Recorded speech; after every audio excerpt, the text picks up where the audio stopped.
Nora, welcome in to this little meetup, I guess you could say, of the Future is Female. Super awesome to have you on. How are you doing right now? I'm doing okay, I guess. I mean, definitely there's been a lot of crazy things going on as society as a whole, and then everyone has things that are happening within their families that are changing, and I think the best like anyone is doing, in my opinion, is okay. I think that's like a pretty good way of putting it. I've just been trying to do things that make me happy every day and to keep me like as much so in a routine as I can be. And so that's been where I'm at right now. Yeah, I mean, you mentioned it. You're kind of at this standstill right now. When you heard the news last week, whatever, that the Olympics were going to be postponed, what was your initial reaction? What was the first thing that popped into your head when you heard that news? I was really relieved. I think a lot of talk had been about this, and then, it's hard. I ended up like deleting social media for a while because I just I couldn't look at anything anymore because there were so many different articles and so many different people saying different things. And, I think the hardest thing about this whole thing is a lot of people don't know what's going on because you read one thing, you read another, nothing seems to match up. And it just leaves a lot of people way more confused and stressed out than they need to be about situations because no one really knows what's going on. No one knows until a final decision's been made, and all these different news sources and things are saying things, and you just get more and more confused. And so I think I was, at the time I was in Mission Viejo training under my club coach who is been an Olympic coach before. And so I had talked to him about it, and I said, what do you think the chances are? And he was like, honestly, I think it's going to be pretty likely, but let's just keep training. If things change, we'll adapt to them. And then we got a text message before morning practice that the Olympics has been postponed and all practices are canceled until further notice, which was more of a relief because it was so hard to get pool time. It was so hard to figure out other ways to keep our strength up. And like the only thing we could really control was what we were eating, in a sense. And like, so then I'm stressed out about fueling my body correctly, because if that's the only thing I can control right now, then like I have to make sure it's like as close to perfect as possible. And so it was more of a relief because I just felt like, okay, I have some time to prepare for trials. Like it's not going to be this last minute of preparation and I'm going to go there and not perform the way I should or am expected to. So it's definitely was like a big relief off of my shoulders, I guess you could say. Were there any conversations within the Sun Devil swim team with Bowman, Stratton Mills about, the Olympics being canceled? Because you said you were talking with your club team coach. Were there any conversations within the Sun Devil swim team about the possibility of no Olympics for this year, at least? I think Bob stated it pretty well in his in what he said in his article about the Olympics postponed. We never really had a direct like conversation at that time. We've had them post them. We've had conversations on Zoom with our whole team post the Olympics being postponed, but I think no one really knew much. And our coaches have done a really great job of just supporting us in any way and just making sure that any decision that we make is what we want to do and what's going to make us better in the future, because at this point, that's all we can do. And so Bob and Rachel pretty much just said like, hey, like if you can train at home, then like go train at home. If you don't have a place to train, just do what you can right now. And then that's like the best that you can do. And so they talked to us about it afterwards and just kind of like our next step. And, for this point, like everything's just kind of done and we're just in a standstill, just kind of waiting for the next day. And so hopefully we can get back in to like a routine or as normal as possibly maybe in May, but no one knows. And so you kind of just keep waiting and keep doing what you can for right now. I mean, you mentioned doing what you can right now. You said that just a few weeks ago or last week you were in Mission Viejo training. So what are you doing right now to kind of pass the time and stay kind of in that routine as best you can? So, yeah, I was in Mission Viejo training for a little bit. My family has been going through kind of the same thing that every family is going through. My mom's a nurse practitioner, so she works directly with the situation at hand and all these patients. And so we kind of made a family decision that it probably wasn't best for me to be home right now because in situations like this, like, you don't want to be in an environment where you probably directly are in contact with people that have it. And my mom is such a strong lady, and she just was like, Nora, like, I need to look out for you as my daughter right now. So I think it's better for you to be in Tempe. And so I made the decision to go back to school. And then I have been I'm such an outdoorsy person as it is. And so staying inside is very, very hard for me. And so like getting out and hiking and just trying to do one thing a day. And like I said before, that makes me happy and makes me sane. And like this crazy time where all these changes are happening, I've been running. Swimmers don't run, but a lot of us are trying to. And so I was joking around and telling my friends that I broke 10 minutes the other day for a mile pace. That's terrible, but I tried really hard. Everybody And so starts somewhere, right? yeah, but it's been fun. It's like I live right next to Papago Park in Arizona, and so I've been doing trail running and just trying to get like a different scenery of things and doing what I can with all this stuff. So definitely getting outside once a day at least, and just using the other time to keep up on my schoolwork and make sure that I'm staying on track and meeting with mentors, tutors, teachers, however that might be. So speaking of schoolwork, we always hear, the rigorous schedule of a student athlete. Now that rigorous schedule is all but gone, what's the difference in not just, I mean, everyone's lifestyle is different at this point, but is it relieving a little bit to, you just have schoolwork, you can run when you want, you don't have practice at this time, weights at this time. What is that like? What is the difference like? I was actually just talking to a teammate about this the other day. Anyone who knows me personally knows that I'm a very kind of like free-spirited, crazy mentality, just like go, go, go, go, go. Like I never stop moving. My mom tells me all the time, Nora, you don't know how to relax.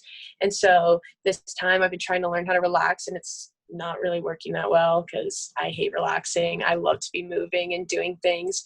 And so for me, like, this is something that is a really good kind of like little sight to what's going to happen when swimming and sports ends, and like I don't have that rigorous schedule anymore. And like it's definitely really hard to get into a routine because I'm so used to waking up at 5:15 every morning, going to practice swimming, and then doing a run or an extra set of cardio, and then going back home, making breakfast, going to tutoring, going to class, going back to practice, lifting. And like that has been my life since I was 10, and I'm 21 now. And so it's been 11 years of doing the same thing every day, and to not be ready for that schedule to be taken, even though not every day I want to do that. Not every day I go to practice wanting to be there. Not every day I go to class wanting to learn. Like not having that as even an option has been probably one of the most like eye-opening experience for me and probably my teammates as well.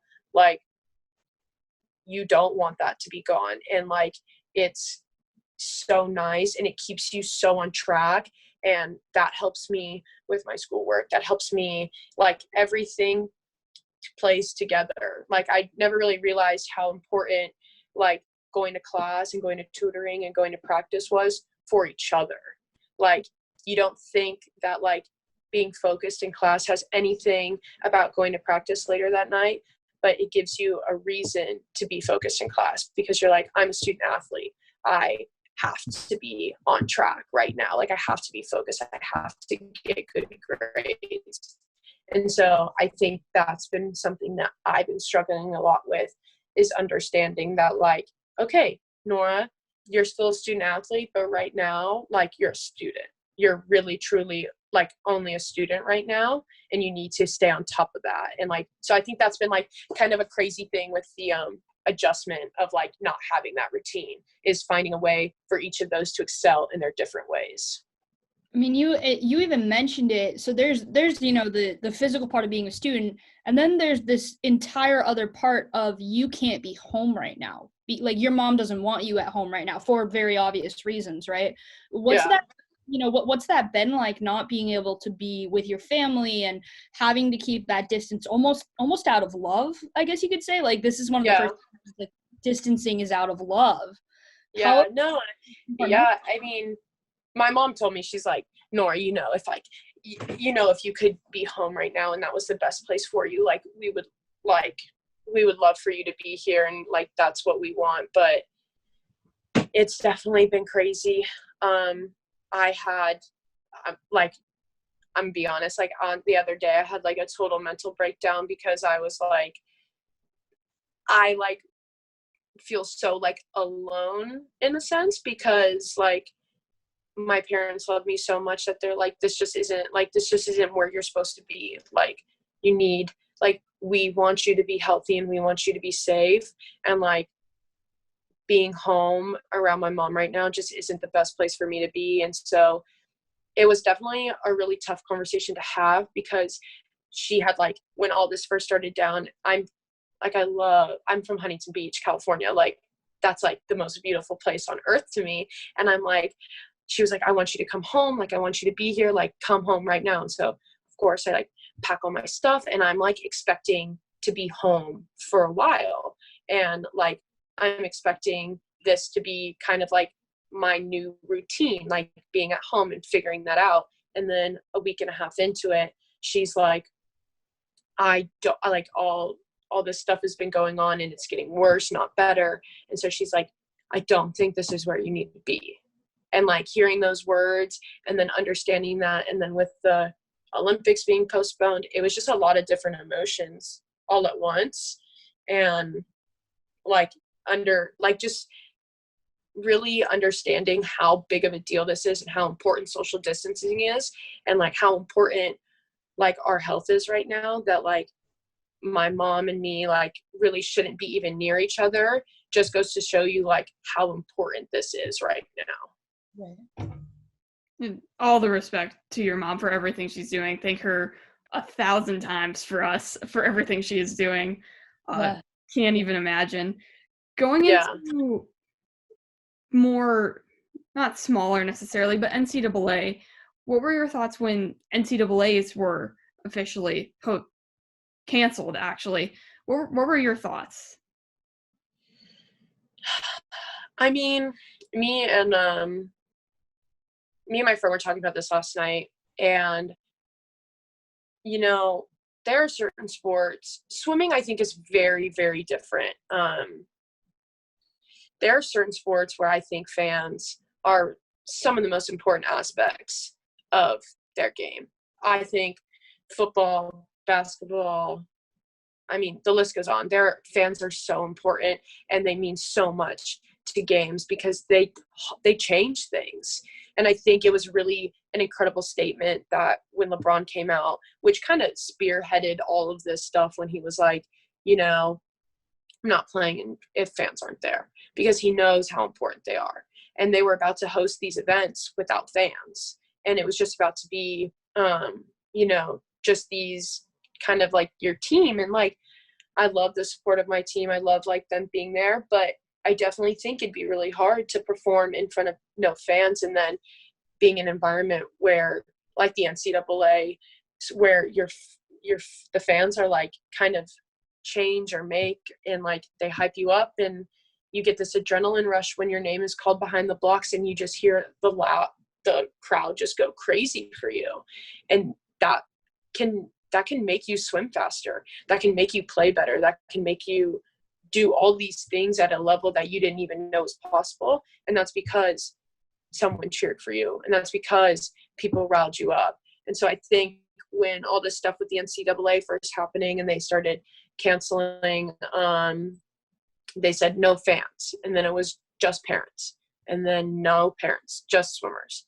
Like when that started happening, I was like, you can't like have these events without fans, because that changes the ability of people to swim. That changes the ability of people playing. And so it was definitely, I think it was the right decision to make, even though it was such a hard thing to hear. And people work so hard all year long. Some people hadn't been rested yet because they were resting for NCAAs. And so to really not understand their full potential is heartbreaking, and it's awful. And like, I feel so bad for them, because it's like, I know what that's like.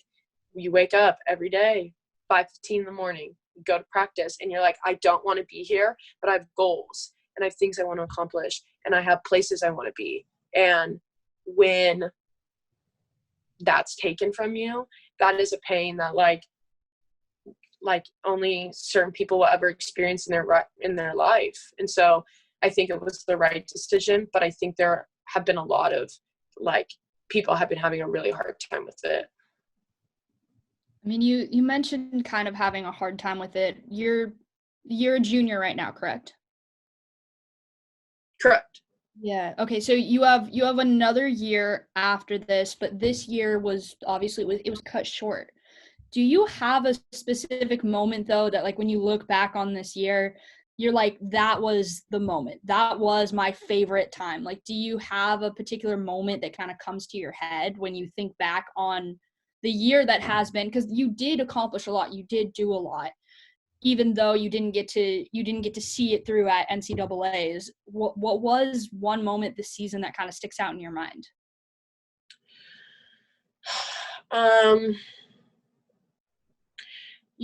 I think like I love my, like, I have such an amazing team. I have such amazing coaches, like, who really have like been awesome during this whole transition. They check in on us every day, and they just make sure we're doing okay. And they talk to us, and they're like, hey, what's going on? Like, we're here for you. Like, we're going through this too. Like, we love coaching you guys. Like, I think a lot of people are thinking about the athletes in this situation, but a lot of times you forget that the coaches are doing this too. Like, Bob's been coaching for how long, and now he can't coach.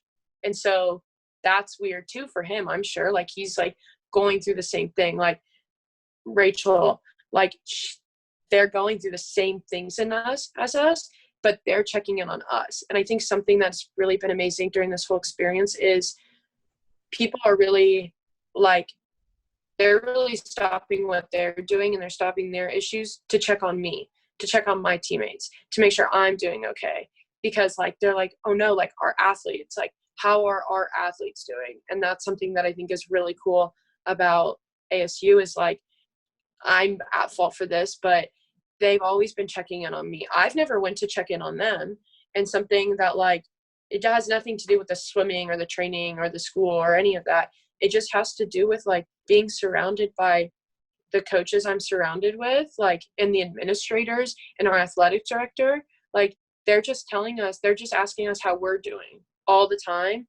And that's been something that I think is so cool from this whole experience, is we're really coming together. We were a family before, but now we're like inseparable. Like, we're like, this has made us so much stronger, and is going to, and the changes that are going to be made as a team, as a culture, at the school, as a university, and as a society are like amazing. And that's what I think I'm most excited for. And that's what I think I can look back on the most, is like where we were when we started this season and where we're going to come out is so much stronger and so much better. And we're going to be so much more ready to handle adversity next season. And then when I'm gone, like, the freshmen coming in are going to have so much adversity, like, that they've already gone through. They're going to be way better student athletes than I was as a freshman.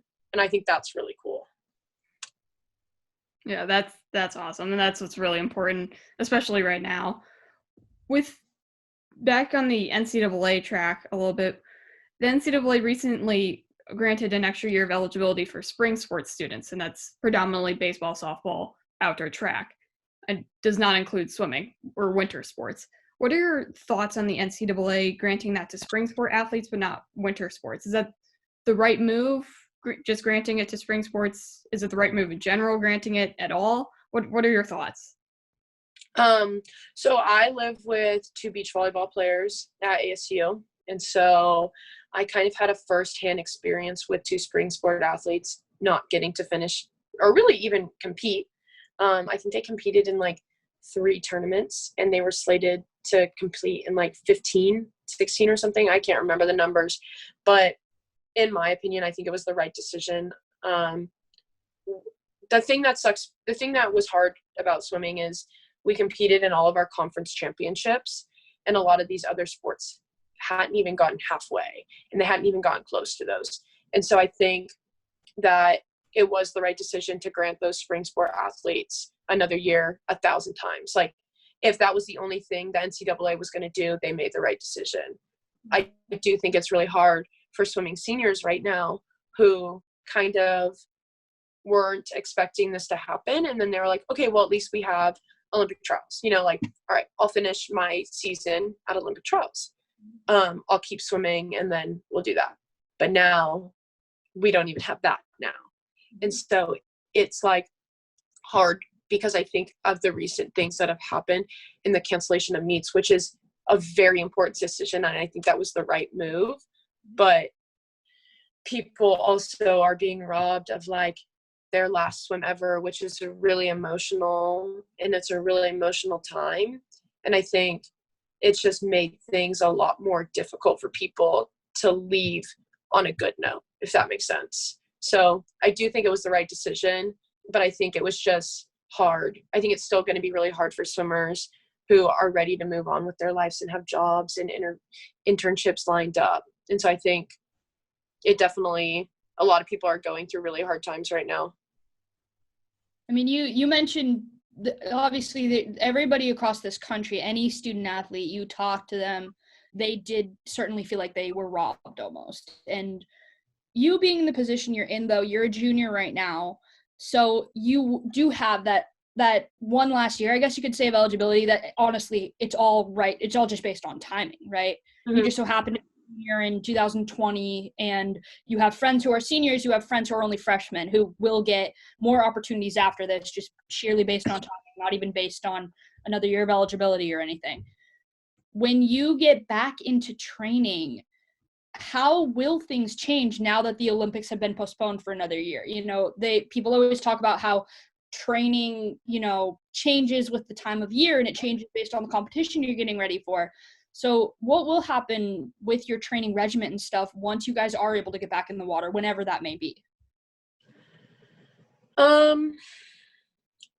Honestly, I think it's just going to be, I really don't know, to be completely honest, because Bob does a really great job of setting things up. We get a piece of paper every single August, and it says, this is what the training is going to look like right now, here, there. This is where the yardage is going to be at. This is where you're going to come down a little bit. This is the meets we're planning on going to. Like, I knew every single meet I was going to go to from August to June. Like, and a lot of people don't know that kind of stuff because you kind of go with the flow and see where things are. And, right. But I already knew. And so, I think when we get back into it, it's going to all just be about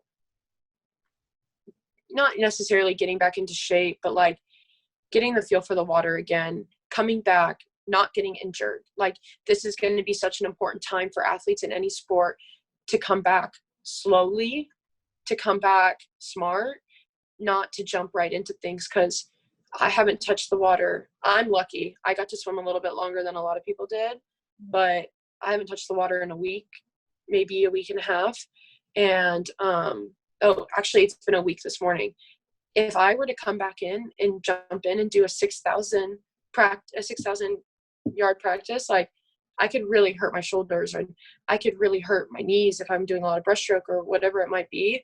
And so coming back and being really smart and being really cautious and making sure I know my limitations. I tell my coaches what has been going on, like the communication. Like, I think this is an important time, and this is what I talked to my coaches about the other day, was like, this is the time where communication is more important than ever, because people have had different experiences like throughout this whole thing. And if I were to jump in and just be like, yeah, like I have been doing 6K practices when I haven't, and they're like, all right, like we'll put Nora in this other group who's been swimming more and can handle it, and I get hurt, like that's on me because I didn't communicate correctly. And so I think it's just going to be a timing of like easing back into it, knowing your body, knowing it's been out of whack. Like for me personally, I haven't ever taken this much time off of swimming. I think since I started, like swimmers, like you don't take time off. Like that's just not how it works. I think I would take 2 weeks off every August, and that's just been my life for the last 10 years. And so for people to be like, we're going to take like 3 months off, I'm like, just like, what? Like, you're going to tell me I can't get in a pool for 3 months? And then I was like, oh, okay, I'll start doing swimming in the ocean. And then the beach is closed. And you're like, okay, well, now I'm really stuck. So I guess I'm taking 3 months off. So I think just being smart about everything when we get back into it is probably what the coaches are going to tell us when that time comes. In your little bit extra time, I don't know what classes online have been like for you and working out. Are there any hobbies that you've picked up that you've always wanted to, or started something? Like I know my family, we started a 1,000-piece puzzle. That's nearly impossible. Is there anything that you yourself have picked up that you've always wanted to? So like I said before, I'm like such an outdoors person. I have never been really into like like I like movies, but like I don't really watch a lot of movies. I don't really like play a lot of board games. I don't really I don't like build Legos a lot. And so and paint, I'm never really like, I'm not like a super, like I am creative, but I never like sit down and take the time. I'm like so ADHD that like painting is like just like way too much concentration and focus, and I just like lose it. I'm like, nah, like I'm just gonna go run somewhere, like just like get my heart rate up, because I really enjoy that feeling, I guess. And so yesterday, Ian, my friend, her family has Legos from like first edition Star Wars Legos from like the 1980s, and they're like worth a lot of money. And so yesterday we've been like building Legos, and I never really thought I would enjoy building Legos, but Legos are really cool. Like I didn't realize that. And then I learned how to play Rummikub, which I guess is weird that I never knew how to play. And so I did that. What else did I do? What else have I been doing? I've been reading a lot. That's been really fun. I've been like learning a lot about reading and like all that stuff. So I guess like just like doing like really random things that I never thought I would do. A lot of people have been talking about how they're like, oh, like all those things you said you would do, like now you finally have the time to do. I never thought I would build Legos in my free time. And so I think a lot of this stuff is just like so random that I like, yeah, I have nothing else to do, so this sounds fun. So what book are you reading, and what have you built from the Lego Star Wars? I'm gonna be completely honest, I have no idea what it's called. It's like a droid flyer thing. It's like, I don't know, it has like these big wheels. It's like TIE Fighter? What? TIE Fighter? Is it a little ball, wings on the end? Yeah, I think that's what it is. Yeah. I'm a nerd. It's like 4,000 pieces. They're like all these like little tiny things. And we started doing it, and I was like, oh my God, this is going to take us hours. We started doing it, took a break, and then I learned how to play Rummikub.